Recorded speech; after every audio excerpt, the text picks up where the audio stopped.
मेरे पिताजी के 12 बच्चे थे, हम 12 भाई बहन। मतलब एक अंपायर, दो और बाकी सब क्रिकेट टीम पूरी थी हमारे पास। लेकिन कल को ये कह देंगे कि राज शर्मा आप अपनी बीवी को लाल रंग की साड़ी नहीं पहनाओगे, पीले रंग की पहनाओगे, हुई सी हमारे पैसे से जेट श्रेणी लेके हमें चलाओगे। राहुल गांधी के साथ भी 36 किस्म की सिक्योरिटी चल रही है कि नहीं? एसपीजी से बस इतनी सी नीचे है, पूरा हमला जमला है, राहुल जी के लिए है, प्रियंका जी के लिए है, रॉबर्ट वाड्रा के लिए है, रेहान वाड्रा के लिए है, श्रीमती गांधी के लिए है। नहीं, लेकिन ये गुड्डू पप्पू सब फौज लिए घूम रहे हैं, बस नहीं चलता। नहीं, ये तो थलसेना को अपने गांव में अपने से झोला उठवाने के लिए रख ले। ये ब्रिगेडियर और कमांडर से चुनाई बनवाए हैं नेता, ये वो हैं इस देश के नेता।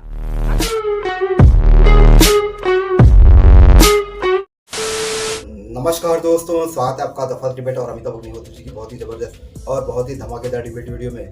संघ प्रमुख मोहन भागवत जी का बयान, उसके बाद मौलाना मदनी जी ने जो बयान दिया, तो दोस्तों इन्हीं बातों को लेकर घमासान मचा हुआ है और इसी बात पर डिबेट भी हो रही है। डिबेट में कांग्रेस के प्रवक्ता राज शर्मा सिक्योरिटी का मामला उठाते हैं कि ये है को जो इनको सिक्योरिटी दी जा रही है इतनी, तब अमिताभ अग्निहोत्री जी का जवाब दोस्तों बहुत ही मजेदार है, वो देखकर आपको बहुत ही मजा आएगा। लेकिन दोस्तों दुश्मन होता है, आप ये बात समझते हो, लेकिन कभी कभी बातें ऐसी होती है कि विरोधी की बातों को सुनना चाहिए। राज शर्मा जी ने भी कुछ बातें कटु कही है, लेकिन वो सच है दोस्तों। उसका रिस्पॉन्स अमिताभ अग्निहोत्री जी बहुत ही अच्छी तरह से देते हैं और सटीक बात कहते हैं, जो आप लास्ट में देखोगे तब आप समझ जाओगे डिबेट कितनी जरूरी है, कितनी इंपॉर्टेंट है और अच्छी भी है। मैं ये नहीं कहता कि तोड़फोड़ डिबेट है, लेकिन आपको देखकर आनंद अवश्य आ जाएगा, आपको अच्छी भी लगेगी। तो चलिए शुरू करते डिबेट वीडियो, लेट्स स्टार्ट। ये टीवी वाले भाई, कैमरा इस ओर कर दो तुम। सारे मुसलमानों को घर वापस लाना है, भागवत जी ने कहा। तो वहां एक सवाल खड़ा हो जाता है कि 6 करोड़ क्रिश्चियन काय को छोड़ दो, इनका भी मुहूर्त एक ही साथ निकालो। नहीं तो 20 से 6 26, जब 20 को लाना था 26 को आ जाएंगे। अरे भाई 100 बरातियों का खाना बनेगा तो उसमें 120 वैसे ही खा लेंगे। नहीं, लेकिन अब उधर वो मदनी साहब कह रहे हैं, जैसे संघ है वैसे ही अरशद मदनी की जो संस्था है जमाते उलेमाए हिंद, वो भी मुसलमानों की सबसे बड़ी संस्था देश में। वो कह रहे हैं कि तुम्हारी मां ने दूध पिलाया है तो आ जाओ सड़क पर, देखो कि फिर क्या कत्लो गारत होती है और खून बहेगा सड़कों पर। ये तो होली के मौसम में दशहरा वाली फीलिंग आ रही है। नहीं है? नहीं, मजा आ गया गुरु। क्या मौसम परिवर्तन हुआ है? होली पे दशहरा और दशहरा पे होली। जय हो जी। मैं दादा एक बात बता दूं आपको, मदनी साहब हो या मोहन भागवत हो, ये दोनों मिले हुए हैं। क्योंकि बड़े उम्र में बड़े हैं तो एक थाली के आगे कुछ नहीं कहना चाहता। पहले मैं 2 बच्चों का बाप हूं, मेरे भाई 4 बच्चों के, कोई भाई 3 बच्चों का है। हमने तो सब कुछ बढ़ाया ना। मेरे पिताजी के 12 बच्चे थे, हम 12 भाई बहन। मतलब एक अंपायर, दो और बाकी सब क्रिकेट टीम पूरी थी हमारे पास। लेकिन आज एक बात तो सुनो ना, अच्छा भागवत जी क्यों ना दे ऐसे बयान? जेट श्रेणी मिल रही है, खाना फ्री, चलना फ्री, पहनना फ्री, मुस्कुराओ, लोग मुख्यमंत्री मिलने जा रहे, वो बात अलग है। ये हिसाब किताब का बात था, सारे लोग कह रहे कुछ गुफ्तगू हुई है। मैं दादा एक बात कह सकता हूं, ये पैसों का हिसाब किताब है। ये टीम जो बटी हुई है ना, अमित शाह जी की, मोदी जी की, इधर को पटाओ भागवत, ये पैसे का लेन देन है। हकीकत बात इस बात को है। Who is Mohan Bhagwat? They are not a god, they are not our master. इनका देश में सनातन धर्म के लिए क्या योगदान है? कल को ये कह देंगे कि राज शर्मा आप अपनी बीवी को लाल रंग की साड़ी नहीं पहनाओगे, पीले रंग की पहनाओगे, इज नथिंग। ये राय देने का अधिकार किसी को नहीं है। ये गंदी राय है कि हिंदू 3 बच्चे पैदा करें। मैं आज आपके चैनल में कहता हूं दादा, मुझे अच्छी बातें नहीं लगती कभी कभी कठोर कहना। पहले मोहन भागवत जी, उन्होंने नई शादी करी, ये उनका अपना मैटर है, लीस्ट इंटरेस्टेड, मेरा कोई मतलब नहीं इस चीज से। लेकिन अगर उनकी कोई बहन है, उनकी कोई भाभी है, उनकी कोई मामी है, पहले उन पूरे के अगर 4 रिश्तों के हैं तो मुझे 12 बच्चे बताएं, मैं बताऊंगा अपने घर में। गजब की बातें कर दी आपने। औरत को बच्चा पैदा करने की मशीन बताना चाहते हो, शर्म नहीं आती इस वक्त? 80 करोड़ को आप अनाज दे रहे हो, चाह रहे हो कि 160 करोड़ और हो जाए, हम लोग भिखारी बन जाए और आप लोग 10-10 लाख का सूट पहनो। गजब का वो चला रखा है, बिल्कुल नहीं चलेगा एजेंडा आप लोगों का। गलत बात करते रहते हैं, फिर आप कहते हो आप गलत कर रहे हैं मोहन भागवत जी। मैं टीवी पे कुछ मेरी बंदी से है, बयान क्या दिया अभी 4-5 दिन पहले, कुआं एक, फलाना एक, हमें चलाओगे? हमारे पैसे से जेट श्रेणी लेके हमें चलाओगे? हमारे बच्चों को आत्महत्या करने के लिए मजबूर करोगे? क्या दिया आपने?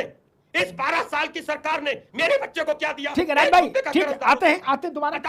भाई देखो राज बाबू, चाहे इधर वाले सिक्योरिटी में चले चाहे उधर वाले सिक्योरिटी में चले, चल तो सब हमारे पैसे से रहे हैं। तब उसमें अकेले मोहन भागवत को काय कट में खड़ा करे हैं। ग्राम प्रधान भी एक सिपाही लिए डोल रहा है, वो भी हमारे पैसे से खा रहा है। तो भांग तो पूरे कुएं में पड़ी है भाई। राहुल गांधी के साथ भी 36 किस्म की सिक्योरिटी चल रही है कि नहीं?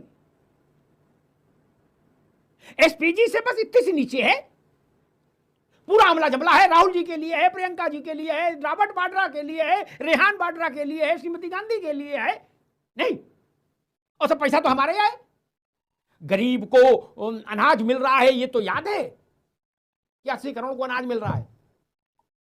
उनके अनाज पर हमारी नजर है, लेकिन ये नहीं देख रहे कि एक एक नेता की सिक्योरिटी में साल में 20-20, 25-25 करोड़ खर्च हो रहा है।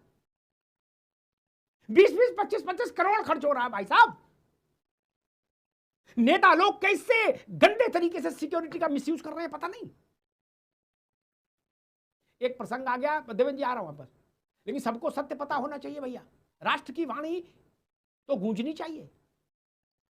एक नेता, मैं नाम नहीं लूंगा उनका, वो भी मेरे मित्र हैं, उनको एक बार नरसिंह राव के समय में जेट सिक्योरिटी मिल गई, कुछ घटना घट गई थी। राज भाई कांग्रेसी थे हैं? उसके बाद से वो हटी नहीं सिक्योरिटी, वो उतने व्यवस्था करते हैं कि चलती रहे। मुझे किसी ने बताया कि भैया ने एक नया काम शुरू कर दिया। मैंने क्या? बोले राज शर्मा ने कहा कि यार अमिताभ जी कोई वीआईपी हमारे यहाँ शादी में बुलवाओ। क्या?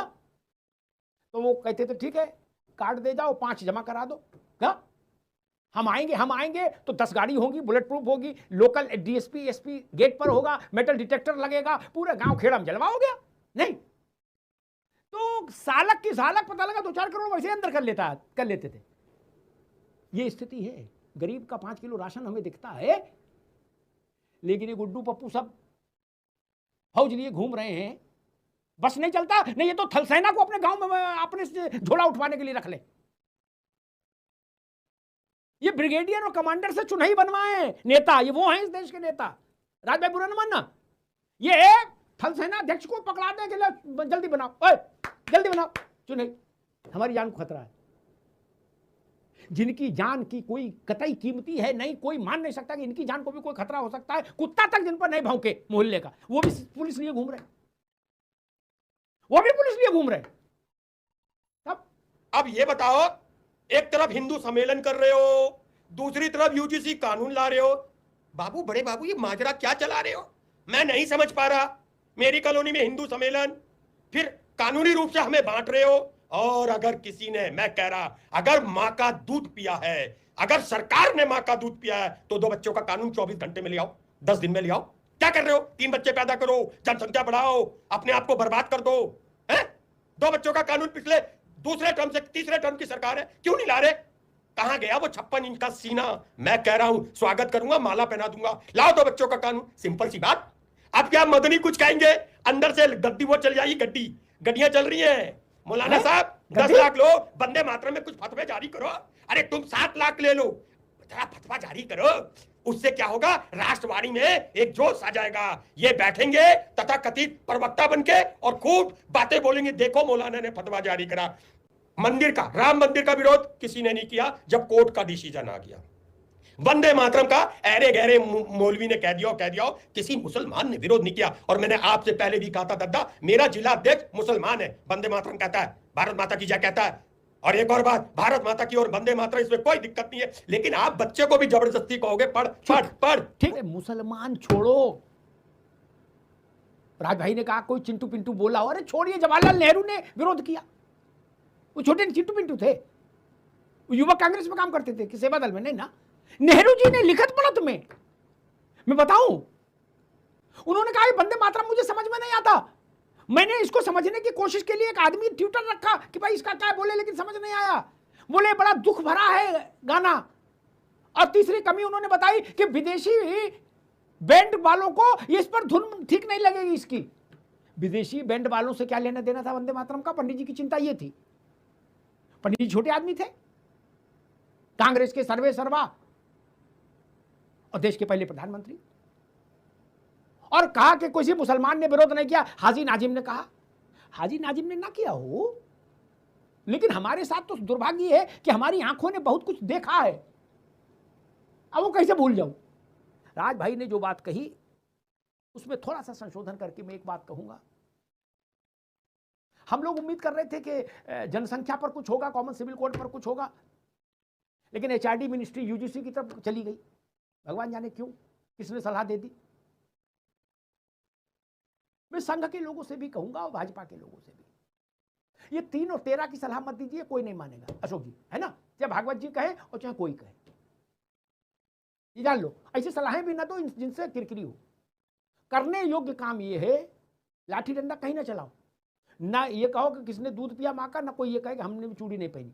सिर्फ इतना करा दीजिए मोदी जी से, प्रमुख जी आप और अशोक सिन्हा जी, कि जिस भी दंपत्ति के 2 से ज्यादा संतान होगी उसे कोई सरकारी सुविधा, सहायता, अनुदान, सब्सिडी नहीं मिलेगी। बस, बाकी कोई समस्या नहीं होगी, बाकी देश में आराम से वो रह सकेगा।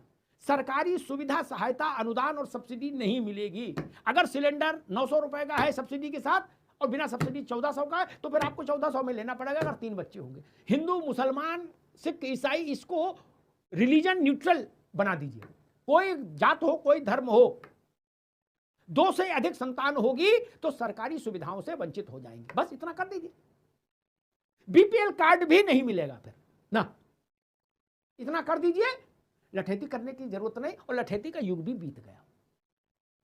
अब तर्क का युग है, संवाद का युग है, विमर्श का युग है और फैसलों का युग है। ये एआई का जमाना है दोस्त। अब लठेती कहां। और एक सलाह मैं मदनी साहब को दूंगा कि वो उम्र के जिस पड़ाव पर हैं उनको थोड़ा कूल डाउन रहना चाहिए। शरीर का स्वास्थ्य ठीक सबसे ज्यादा जरूरी है। बाकी जिस बात की ओर मदनी साहब इशारा कर रहे हैं कि सड़कों पर खून बहेगा, मदनी साहब तो चल के जा भी नहीं पाएंगे सड़क तक, उनका तो स्वास्थ्य इतना खराब है, हैं? वो कोई कह दे कि चचा आ जाओ तुम भी, तब क्या करोगे? ऐसी भाषा मत बोलिए जो भारत की आत्मा को चोटिल करे। धन्यवाद। तो दोस्तों डिबेट हो गई खत्म, वीडियो हो गई पूरी। उम्मीद करता हूँ दोस्तों अमिताभ अग्निहोत्री जी ने इस डिबेट में जो तर्क रखे, जो अपनी बातें कही, आप उसको पूरी तरह से समर्थन देते हो और मानते हो कि अमिताभ अग्निहोत्री जी ने सच कहा है इस डिबेट में जो भी कहा है। तो उम्मीद करता हूँ दोस्तों अमिताभ अग्निहोत्री जी की ऐसी लेटेस्ट डिबेट वीडियो देखना आपको पसंद है तो फर्स्ट डिबेट के इस यूट्यूब चैनल को आप सब्सक्राइब करते जरूर जाओगे। मिलता हूँ मैं आपसे अगले वीडियो में, तब तक के लिए जय हिंद, वंदे मातरम।